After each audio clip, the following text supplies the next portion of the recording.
A fourth-degree black belt in the art of Brazilian Jiu-Jitsu, Royce Gracie is the undefeated Ultimate Fighting Champion, a title which has earned him more than $110,000 in prize money. At only 176 pounds, he is again the lightest competitor in the tournament. But that hasn't stopped him so far. A master grappler, expect Royce to take his opponents to the ground, where he can apply his devastating chokes and joint locks. Hi, I'm Royce Gracie, and I'm back to defend my title as the Ultimate Fighting Champion. And there's the train I referred to, the Gracie train. Horian's son leading the way. There's the Grand Master himself, Elio Gracie, behind him. There's Helson, the older brother. All these guys are deadly. There's no question about it. The whole clan is there. Royce right there. Royce extremely loose on the way up. I talked about it in my open. That's a lot of family to beat, Brian. He goes in, not only all these fighters go in representing their art and themselves. Here, he represents his family's art and himself. That's the Royce move we see, the way he saunters across the mat. It's his unique style. He's ready to go. Now here's a guy that's ready to meet him. His name is Kimo.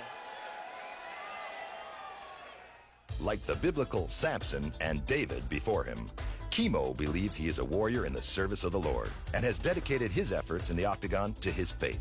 This third-degree black belt in the art of Taekwondo is a practicing minister who travels 6 months out of the year preaching the gospel. At 6'2" and 240 pounds, with an incredible 5% level of body fat, this phenomenally conditioned fighter plans to administer a little chemotherapy to his opponents tonight. My name is Kimo Leopoldo. I'm originally from Hawaii. I'm fighting out of Huntington Beach, California. My purpose here is to bring the gospel of Jesus Christ throughout the whole world.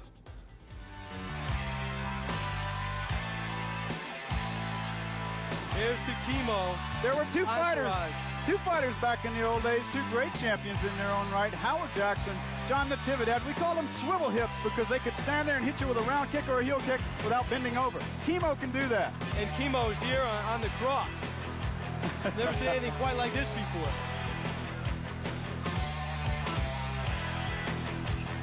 Kimo is the type of fighter we understand is where he got his money, he got his reputation fighting in the streets, like Charles Bronson in hard times. When I say he goes around the world 6 months of the year spreading the word, this is what I mean.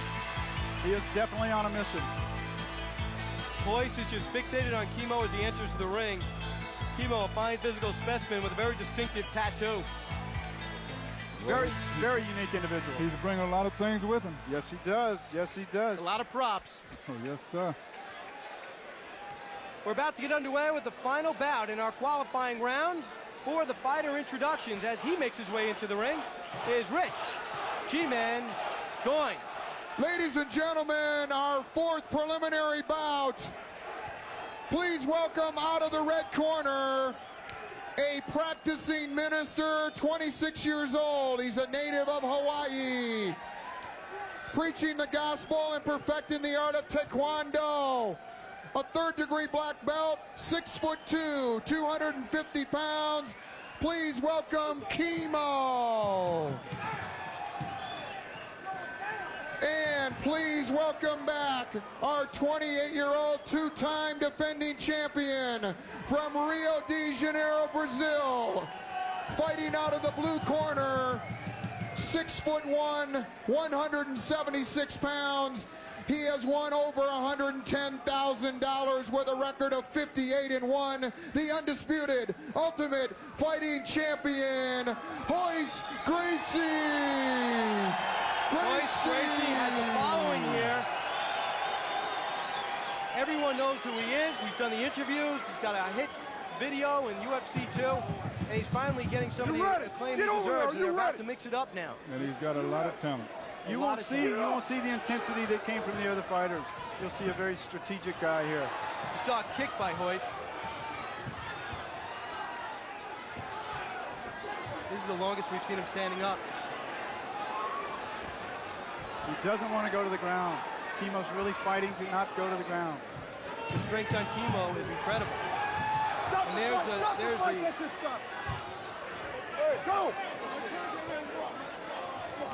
Go!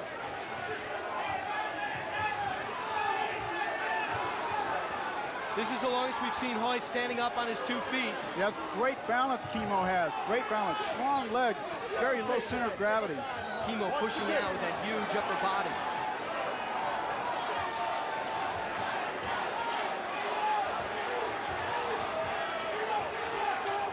In all the bouts that Royce has had, he's only fought a total of 10 minutes, maybe closer to 11, but that's all that Royce's been in the ring.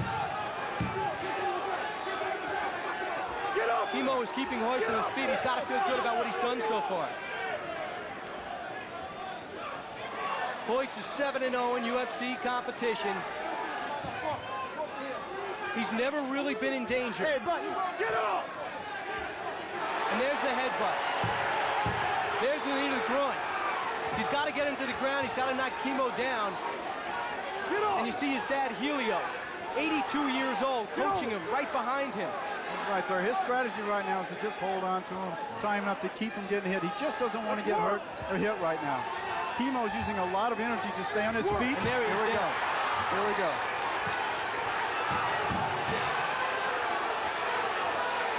Kimo on top. This is okay. Royce will roll out on his side here. Royce will just use his elbows and roll out. He'll spin if he can to try to turn. Kimo's trying to get hooks into the leg so he can maintain that position. Kimo says he's been working extensively on grappling. Yes, he deal with has. a man who's been doing it all his life. Let's see how much he can pick up. Watch Royce just slide out of this technique. The gi looks like it's covering his head. Now, Kimo is holding on to Royce's left leg on the gi. That's what's keeping him from getting out of this position right now. Royce has got a wrist. He's got the reversal. Kimo exhausted.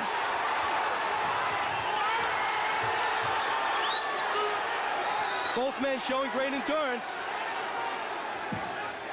Royce protecting his face with his right arm.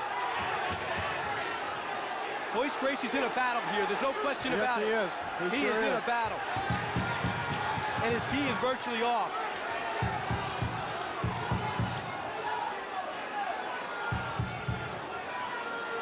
Kimo's a very, very strong man. It's very hard to get a grip on him with his perspiration on him. Both men from the West Coast. Kimo from Hawaii. This is the longest fight.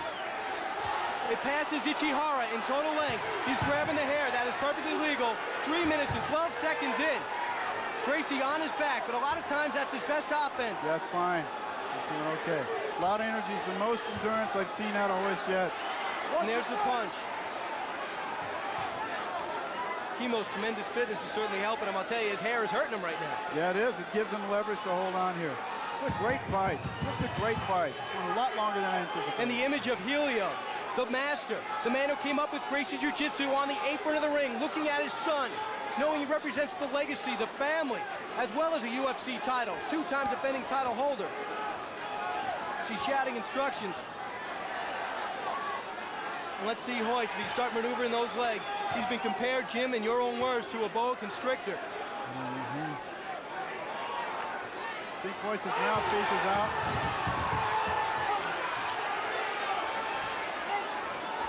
Royce looks like he's got some scrapes on his forehead. He might go for a suplex here if he can get his weight on him. Royce should just sit down and put all his weight so he can't lift him off the ground here. Yes.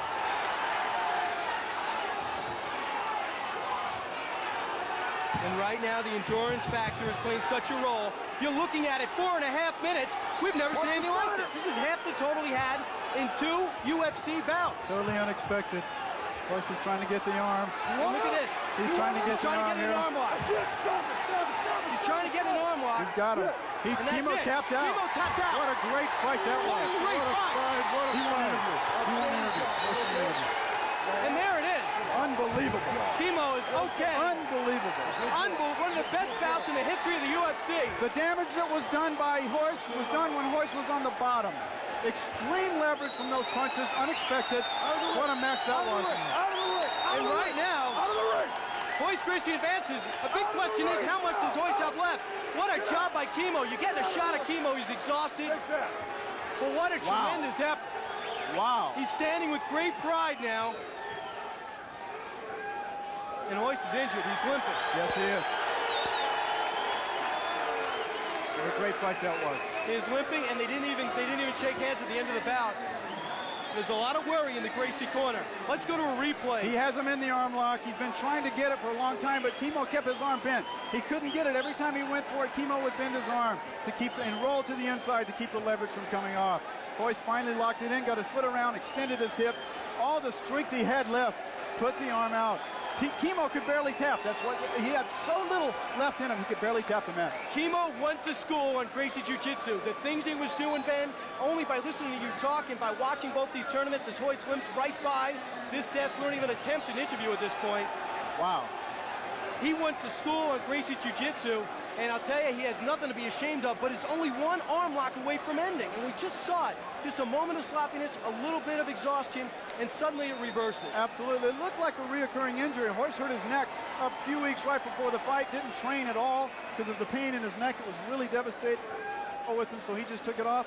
So a little endurance was a factor here, but what a great fight that was. And it's right. Kimo goes out of his own power. Royce with tremendous amount of help, and he is hurting. Look at Let's look Royce's at legs. this replay. His legs are extended. Kimo can barely tap with that one hand. It is so much. Royce finally gets the leverage on it, and I think it was because of the armband on Kimo's hand that allowed him to get that grip because of the perspiration. What about the gi? I've never seen the gi over his head. It was actually not a weapon this time. Not at all. That's fine. That really doesn't come into play that often, Brian.